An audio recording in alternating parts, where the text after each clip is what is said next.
Wale watu hawana agenda yoyote bwana. Hawa ni watu ambao watatuletea hasara mingi. Those people are an existential threat to the Republic of Kenya. They will be a major accident in the Republic of Kenya with those characters. Mimi nawauliza ndugu zangu, tujipange.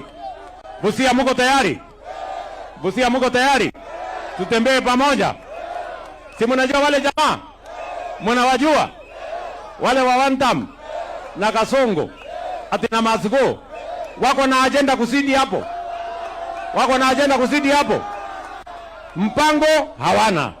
Sera hawana. Agenda hawana. Ala, kumbe mnawajua? Mnawajua?